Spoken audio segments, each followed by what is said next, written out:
prepared ourselves to let him go. Ian's just his glow that he has. He knows that he's loved by his parents. It's not often that we come up on a scene as dramatic as Ian's and see the outcome that we did see. So I got on my ATV and I started driving, and I don't remember what happened, but I know that I fell off at the end of my street, and I broke my wrist, and I also got a traumatic brain injury, and I fractured over 100 bones in my skull. They told me that I was not wearing a helmet. If I was wearing a helmet, he could tell the way I hit the tree that I would probably have been in a wheelchair. Ian was a 19-year-old boy prior to the accident, thriving, happy. We didn't see him often because he was out and about playing sports. He was working full-time, lots of friends. And then the accident happened, and it completely transformed our lives. We started going en route. We started reading the call notes, me and Brent, and noticed that it said a 19-year-old male, unconscious, snoring respirations. The fire department was already assessing Ian before we got there, and my paramedic Brent was already talking to the fire department over the radio. They saw me and they had to make a 3-minute decision to either drive me to Bayonet Point or to call in for a bay flight. They said, we think we should probably do air transport upgrade.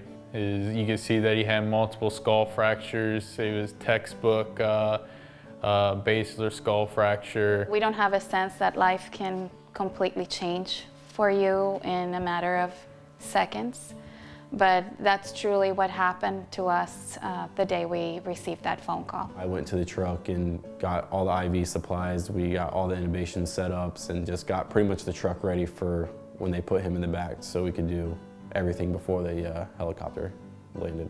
We continued our assessments on him. We noticed that he possibly had a lung collapse, so we stuck a needle in his chest to relieve the pressure. He started posturing, so we knew that it looked slim, his chance of survival. It's a phone call that no parent wants to receive. You know, your son just had an accident and he's being airlifted to a hospital. And we had no doubt in our mind that this kid was not going to live, that, you know, it was just having fun with his kid, you know, his friends on Fuller, and then, you know, now he's dead. And I mean, we thought about that all night long. I remember we were in this small room, and this man that I have never seen in my life, you know, really has the entire control of my son.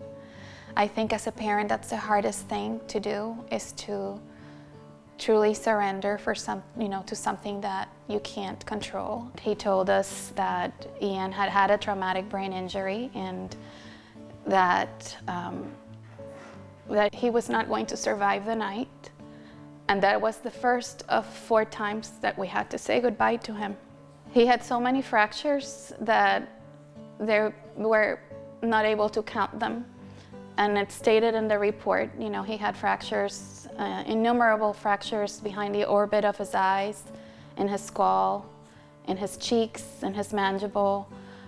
He had 10 surgeries. One day I happened to be at Bayfront 2 months or 3 months later after the incident, and it took me a while to find the room, but I finally found the room, and as I walked in, it was a surreal feeling seeing him laying there and, you know, with his eyes open and his parents around him, and it was a crazy feeling just knowing that, you know, he's alive and that he didn't die like we thought he was going to. We chose not to take pictures of Ian's first month or 2 because they would have been pretty graphic for him, and we wanted him to remember his recovery, not his injury. I actually don't remember ever starting any of the therapies. I've had to go through physical therapy, and that one I'm cleared from. And I'm still currently taking speech and occupational therapy. He spent 22 days in coma. He was 4 months in the hospital. He was in a wheelchair for a long time. He had to learn how to walk.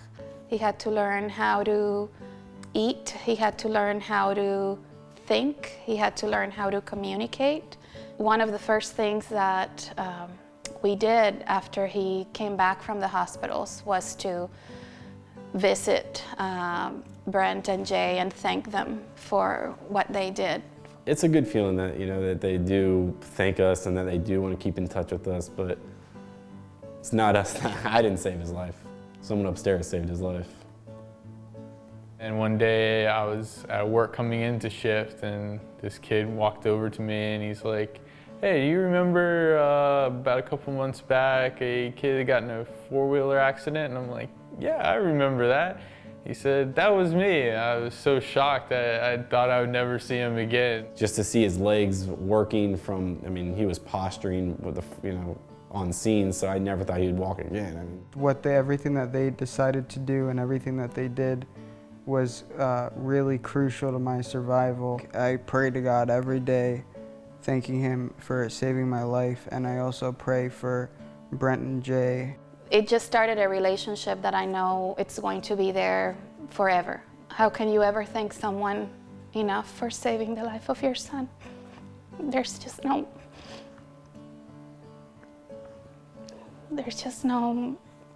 words. 10, 15 minutes that you're with a patient, the decisions that you make do make a difference. It was a change to hear from a parent or hear from a patient telling you about their condition instead of just, "Oh, thanks for the ride to the hospital, see you later," And then when we got offered to come to Thanksgiving, it was a pretty good feeling. It is a lot more nerve-wracking than a normal call because it's not a normal call. So that's when it comes back all into your training and taking everything very seriously. We do it because we love it. It's not about the money. It's not about the benefits. It's all about Ian's story. And very rare do we come across a positive outcome. At his recovery and what he has overcome, I don't think there's anything I can't say he cannot do. I'm playing table tennis, and I'm really hoping to get back to playing soccer again. With everything that I've gone through, that it's amazing that I'm still here and alive. There are many moments that we're going to be able to enjoy Ian because of the life-saving decisions and choices that they made.